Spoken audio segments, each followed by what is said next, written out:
This marks the 7th part of this manhwa. If you haven't viewed the previous parts, you can access it by clicking the I button located above, or the link is provided in description. Let's aim for 100 likes on today's video. To show your support, consider subscribing to the channel. Let's begin our recap video for today's manhwa. Meanwhile, Raul pondered to himself what Baron Kesby had been thinking, using his clumsy iteration of my family's sword arts on me. Didn't the Baron Kesby realize that I, who had learned it systematically, had the advantage when it came to the same sword art? Who would have thought that blocking a mana sword would be this easy? Baron Kesby muttered, expressing surprise that his technique didn't work on Raul. He wondered if it was because of Raul family's technique, despite how rotten Raul was. Then, Baron Kesby asked Raul how he felt about his next attack and launched an attack with another sword skill, causing Raul to stumble backwards slightly. Raul thought to himself that it seemed like Baron Kesby had integrated another sword art he had learned in the capital, and at least it was a bit better. People in the vicinity started commenting, with one person stating that Raul wouldn't last long because he was just a kid with no actual combat experience. Another person believed that Raul must have thought his family's sword arts would work in the capital too. Raul reflected on how amusing it was that these individuals were losers who had given up their jobs due to inferiority complexes and jealousy, leaving their hometowns to stay in the capital. He acknowledged that there were blood relatives who had talents other than swordsmanship and had gone to the capital with bigger dreams. However, those worthy individuals were not present. And like these losers, they had drawn a line between their family and themselves and started their own families. Then, Raul swung his sword at Baron Kesby, who barely managed to parry it. Raul expressed his disappointment, stating that it was such a pity that Baron Kesby hadn't delved deeper into the family's sword arts instead of attempting to amalgamate different sword arts. Raul believed that if Baron Kesby had done so, he might have overcome the wall. In response, Baron Kesby scoffed and asked what a young brat like Raul knew to be blabbering like that, considering that he had been mastering the Bear Crush for the past 15 years. Baron Kesby found Raul's arrogance amusing. He then used the Tempest Wolf sword skill to attack Raul. Someone asked, "Is it Templeton family's Tempest Wolf?" Another remarked, "He must have learned Master Sword Art while in the God Troop." A third person inquired, "Will he really win this time?" Meanwhile, Raul effortlessly cut through the Tempest Wolf strike. Raul said to Baron Kesby, "He doesn't get it. What's important isn't what kind of sword art you learn. It's how well you learn that sword art." Baron Kesby replied, "You foolish. Do you think you can fight me with such a basic sword form?" To Baron Kesby's surprise, Raul changed the direction of his sword and attacked his leg. Baron Kesby thought to himself, what was that sword form? He changed the direction of motion in a flash. What is it now? The 5th form of the Bear Crush swordsmanship, comb and pierce. No, it's the 8th form, horizontal slash. What's the next one? Is it the 3rd form, twist and pierce? No. Is it vertical slash? The 6th form? I can't tell. He's switching sword forms so quickly that I can't react. Was connecting sword forms like this possible? A sword art consists of sword forms. The sword forms are a path that combine basic sword styles such as horizontal slash, vertical slash, and stabbing. However, it's easy to see through these sword forms, so when using swordsmanship, it is common to change them by linking several sword techniques. But that connection is happening several times in a short period of time. Moreover, it's so perfect that it is unpredictable. Is this the difference in talent? Damn it. Raul continued his attacks, causing Baron Kesby to drop his sword.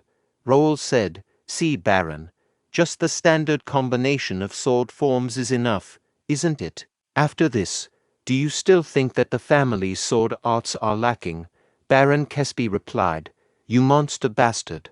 And Baron Kesby thought to himself, if you have that level of visual acuity, reaction speed, and judgment, the sword arts aren't important. He fell to the ground unconscious. Raphael announced, "The winner of the second duel is Raul." People started saying, Baron Kesby has been defeated. The situation is getting weirder here. I definitely heard that he hadn't learnt swordsmanship properly. Baron Gender said, don't worry. Even so, he's just a young kid at the level of a sword user. Doesn't everyone know who the last contestant is? Hearing that, people became happy and said to each other, indeed, if it's him. No matter how amazing the family's sword arts are, that's all they are. Raphael said, now then, calling the last contestant to the front. Raphael thought to himself, this is pretty entertaining. I get to watch these Ashton bastards, who are such a thorn in our eyes, eat away at their own flesh. I'd like the little kid to lose, but honestly speaking, who wins has nothing to do with me. The third and last contestant said, it's finally my turn. Raphael thought to himself, was he Dave? He isn't exactly a memorable one. He's the eldest son of Baron Gender, a bit older than me. I heard he overcame his wall. Well, it doesn't matter. Struggle until the end, little kid. Raphael announced. The third match begins. People urged, Dave, crush him underfoot. Raul thought to himself, who would have thought they'd put in this much effort? Dave said to Raul, little kid, I won't say this twice. Give up on the match while I'm being nice. If you don't, I will cut off your limbs with this sword. If you plan on dealing with me with those stupid sword arts, it'll be a good idea to quit. People exclaimed. Witness that crystal clear mana blade. As expected from Dave, experts are certainly different. Raul said to Dave, stop saying useless nonsense and bring it on. Dave rushed forward saying, fine. I will give you what you want. Don't regret it later. Subsequently, they clashed their blades in a fierce encounter. Dave said to Raul, you're so good at attacking while making noises. Why don't you keep it up? Raul thought, is the physical increase that much? In the end, how long will the effect last? As I thought, this doesn't last long. Dave said to Raul, you bastard. Are you just going to keep blocking? Raul thought to himself, it cracked the blade. If a user's intermediate mana sword collides with an expert's mana blade, an average sword is bound to break. But as I thought, it isn't a real mana blade. Now that we've seen everything, shall I wrap it up? Raul rushed forward with great speed, leaving Dave confused about Raul's whereabouts. Then, Raul whispered near Dave, this is it, fake expert. No, Empire's dog. Dave said to Raul, what, how arrogant, however, with the clashes of both their blades, Raul's sword broke. Raul immediately attacked Dave, punching him in the face, causing Dave to be pushed backwards. Raul rushed forward to continue his attack, saying, rest in peace. Dave was struck in the face, resulting in him being propelled backward and colliding with the wall behind him. Raul then said, Judge, Raphael announced, the winner of the third and last duel. I declare Raul to be the winner. Raul moved back to the stage and said to Philip, so unfortunate. I like this sword. Philip replied, nice work. Raul responded, it wasn't that hard, Philip. When this is over, rest the one I just went against. I think he has the Empire's stigma on his body. Philip agreed, saying yes, sir.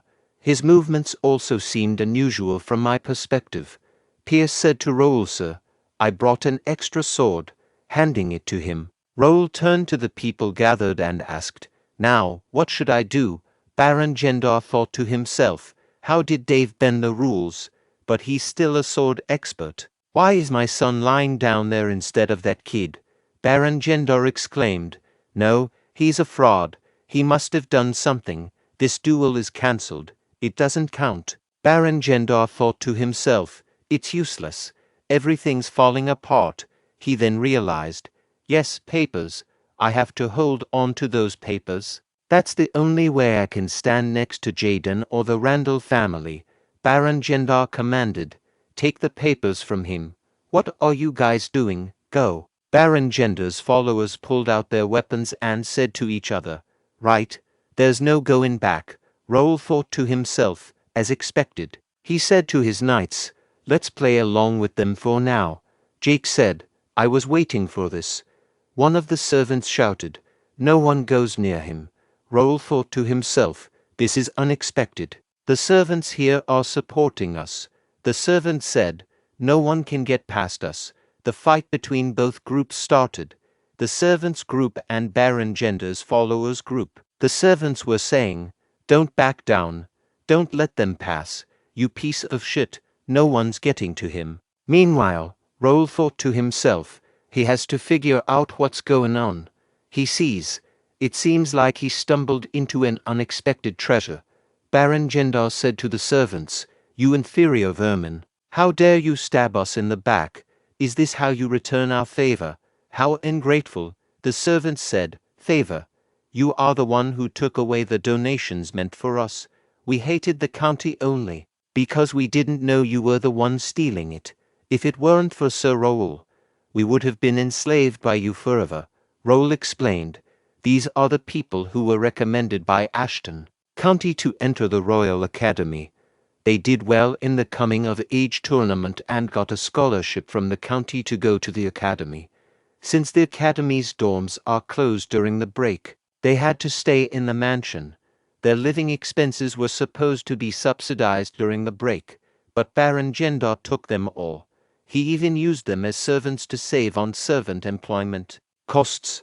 Jake said, "That is crazy. He did so much just to steal. No wonder he was in charge here."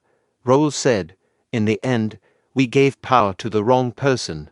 I don't think he was like this from the beginning." Jake asked, "What should we do? Someone will get hurt if they really start fighting." Raul said, "Don't worry. He's about to get here." Jake asked, "Who?" A loud noise echoed, followed by a voice at the door commanding, "Move. Who do you think I am?" Responding to this, Baron Gendar's followers hurriedly fled from the entrance, shouting, "Aster." Baron Gendar asked, "What's going on? Who is that?" One of Baron Gendar's followers replied, "We are in trouble. They sent Dylan." Dylan asked, "Who is it? Who's swinging a sword inside Ashton County's mansion?" People looked at Dylan and began talking amongst themselves. One person said, "An inhuman-sized body." Another person added, "His arm is the size of a man's waist. He must be Dylan." A third person questioned, "Why is the Countess here?" Meanwhile, Dylan and his knights entered the mansion. A follower of Baron Gendar aimed his sword at Dylan, who responded by delivering a punch and ordering, "Remain." On the ground, people started whispering to each other, wondering how it was possible. One person said, "He's the strongest in the kingdom." Dylan asked, "Where is this kid?" He looked around and spotted Raul, saying, "There he is." As Dylan neared Raul, he drove his sword into the floor and, while lifting Raul like a baby, asked, "My youngest brother, how are you doing? Did anyone bully you? Are you eating and sleeping well? Are you really okay?" Raul replied, "Brother, I'm getting dizzy. Let me go." Dylan laughed and said, "Right, you've grown a lot in the last 2 months, but it's not enough. If you are a man, you have to grow nice muscles like mine." Raul agreed and asked, "Did you, by any chance, come all the way from home like that?"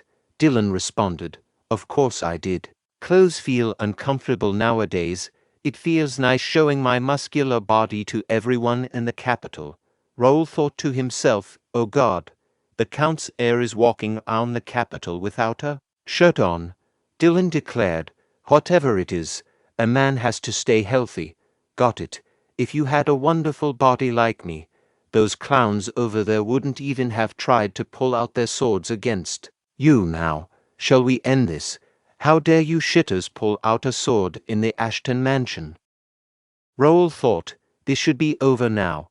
But what was he thinking, bringing the vice-captain and all high-rank knights, 25 intermediate sword experts? They can destroy the Baron's family easily. Baron Gendar thought, shit, he was trying to turn the tables. He's done for now.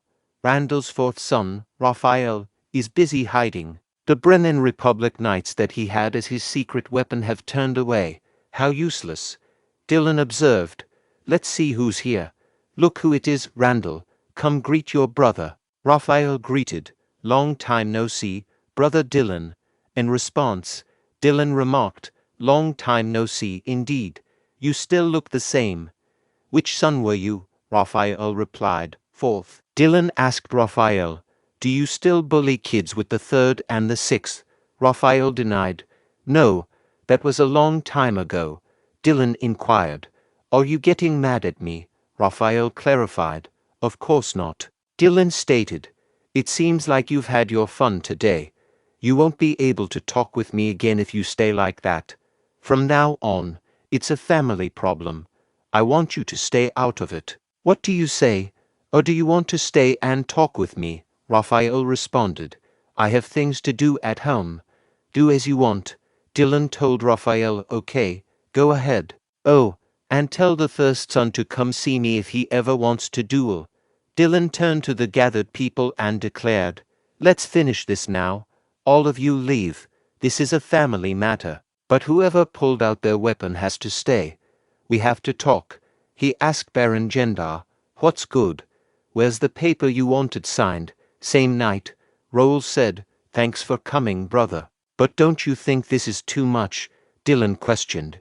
You think so? Raul expressed concern. You brought the vice captain and many other knights. There are so many people. What about your wife and son? Dylan said to his brother, brother, you asked for help, of course. I had to bring my best. Raul responded, I still think this is too much. And I contacted you late last night. You must have hurried to gather everyone and come to the capital. Dylan explained, you know why I did all this. Why do you think father gave you the stamp? It was easier to sort this out because I came. Raul thought to himself, he's right. If it weren't for the heir coming here, it would have been much harder. And he got here very fast through the portal. It must have cost him around 3,000 golds to get everyone here through the portal. Whatever, let's stop thinking about it. Raul asked, what are you going to do about them? There are around 30 people. Dylan asserted, they will pay for their sins. I won't let them get away. Raul inquired, they are still father's brothers. Do you think father will be okay with it?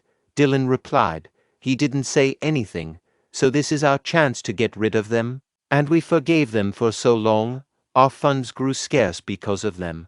Raul thought to himself, it seems like it was my brother who planned this, not my father. The cafe link also said Dylan Ashton is very political and good at calculations. Brains along with brawn, he's definitely overpowered. Dylan commented, you don't look good. Is it because I might kill them? Don't worry, I'm just going to cut their funds. And good work today. I am proud of you, Raul said. I didn't do anything. I just ran straight at them because they were being annoying.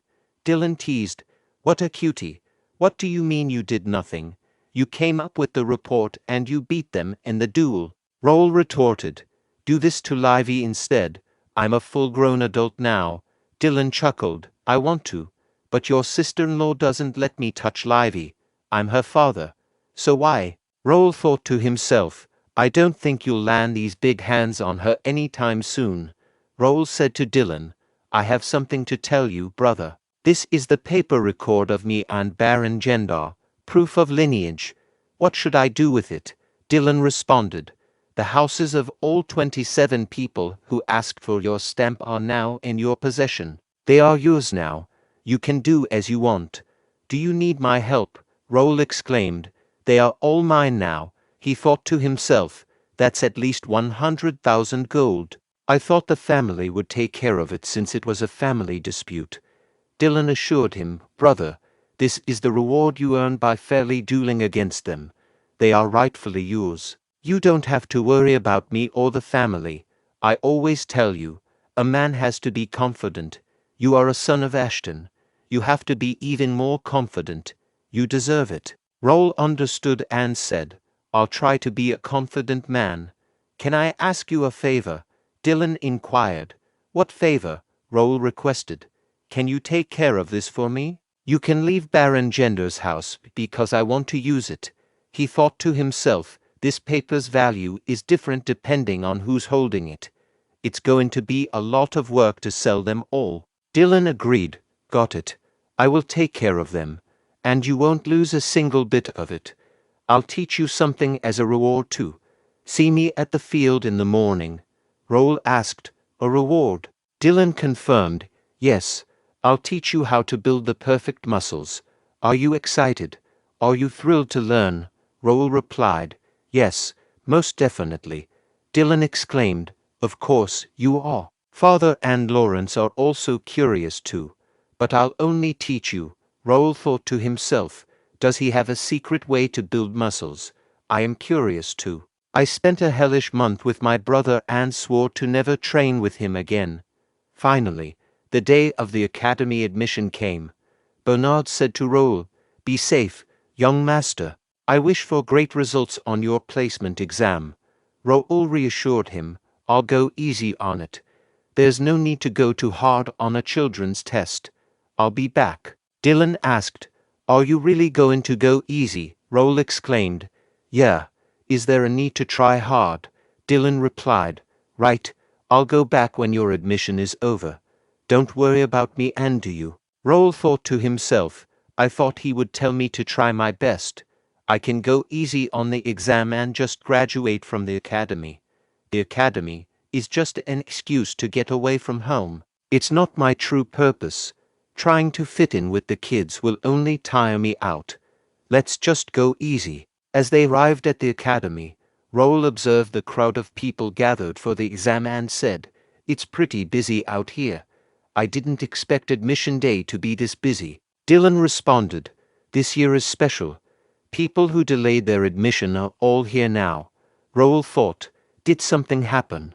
The cafe link didn't have any information about the academy. I even got the list of nobles who were expected to enter this year.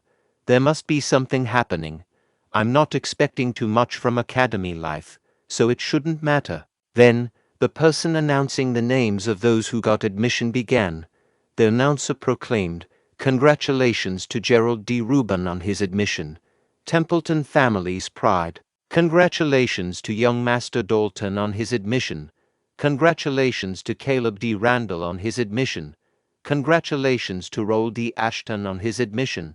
Raul, surprised by this, turned to Philip and asked, "What is this? You said there would be no lineages of warrior families this year. So why are there so many names of lineages, even the princes?" Philip replied, "There was no news about this when we left Mira." Raul cursed, "Shit, I didn't get any news because I spent a month training with my brother." Even Bernard was busy taking care of the house problem. Raul then turned to Dylan and asked, "Brother, can you explain what's going on? You knew about this, didn't you?" Dylan smirked and said, "You will soon find out, brother. Go easy on the exams. Congrats on your admission." Raul thought to himself, "Something's going to go wrong. Let's go inside." Turning to Jake and Pierce, he instructed, "Could the two of you gather information by going around? Also, provide details about the test center." Jake and Pierce responded in unison, "Yes, sir." Raul couldn't help but feel frustrated. It's a pain in the ass. There were supposed to be only easy ones here. I can tell there are many higher-up nobles here. He then expressed his thoughts, saying, "I don't want to contend with kids my age." Raul turned to Philip and reassured him, "Don't worry about it. I was just talking to myself." Despite his concerns, Raul decided, "Let's not worry about it. I can still proceed with my plan." Just then, a person announced, "Everyone, pay attention. The admission ceremony shall begin shortly. I sincerely welcome everyone to the Rubin Kingdom Academy." The announcement continued, "Next, we will be introducing the staff members." Raul thought to himself, "I've already researched the staff members. I don't have to pay attention." The announcer then revealed, "Hardly recruited. This member of staff will be the Academy's temporary vice president as well as the Magic and Administration Department president, Alfredo Gray." Raul was taken aback. One of the three sages in the continent, the Eighth Circle Archwizard, Alfredo Gray. Why is he here? This marks the conclusion of the 7th part of this manhwa. The 8th part will be posted tomorrow. So remember to like and subscribe to the channel for future update. See you tomorrow with a new episode.